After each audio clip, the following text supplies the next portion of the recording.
Hey guys, today we're looking at 2 ways to use psychology to take over the world, or at least to get through the holidays. These tips are good with people who are kind of argumentative, people who tend to be negative, critical, and judgmental, people who bring up politics and religion and it makes it uncomfortable. This is good for Aunt Janie, who will say, "Why haven't you settled down and had a baby?" Or when Grandpa comes over and says, "Oh, Michael, I'm surprised you're out of jail. Are you still on the drugs?" And it's just uncomfortable, and it ruins the holiday. But the truth is that it doesn't have to.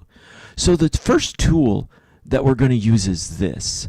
It is being powerful, but that power is tempered by love and self-control. And what I mean by that is this. Some of us, it's difficult for us to be powerful. Some of us, it's difficult for us to take action, for us to stand up for ourselves and actually say something. On the other hand, there are some people that's not the problem at all. The problem isn't that you're not willing to be powerful. The problem is that your power is not tempered by care and self-control. And so what do we end up doing? We end up banging the table, and we end up raising our voices, and we end up making threats or running out. What we need to do is have a strong balance of power with love and self-control. I'm not going to be angry, and I'm not going to be unkind. I'm just going to explain it to you in a way that hopefully you understand. So often in our arguments, in our relationships, we see ourselves as opposing teams on a football field. And my goal is to get through you, and your goal is to get through me, and I don't care who I smash or who I hurt in between those times. Rather than seeing ourselves as on the same team. And our goal is to get the ball further down the field. Our goal is to work together to try to make this thing work. When we go at it with that mindset, there's no telling how far we can go. But we have to have that power. We have to be strong enough to say, you know what? I've got to say something. But it's got to be tempered with care and self-control. You know, Uncle Charlie, I really am frustrated. Could we talk about this? You know, something's going on and I feel like we need to talk about it. You're not insulting someone. You're not raising your voice or stomping out. So that leads us to the second tool, and that is this. I feel when what I would like, or would you consider? And that's so powerful.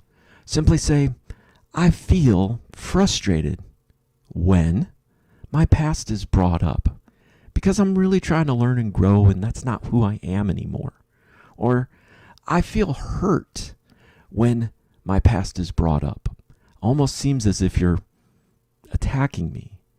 I feel minimized when you talk over me and I don't get to make my point. I feel delegitimatized when you talk over me and I don't get to make my point. I feel frustrated when you talk over me. And this whole idea of saying I feel, that's positive because it's hard to argue with how you feel. It's just how you feel. Now, I'll deal with in a moment that nagging question when people say, well, I'm sorry you feel that way. But for now, let's finish up this idea. I feel frustrated when you bring up my past, when you bring up the fact that I still struggle in this area. I feel hurt when you bring up my past, when you bring up the fact that I still don't have a job. Would you consider not bringing that up anymore? What I would like is, could we just spend the rest of the day not talking about that? That's another powerful tool, guys. When we say, would you consider, or what I would like, it's very honoring. You're not pointing your finger in someone's face and say, keep my name out of your mouth.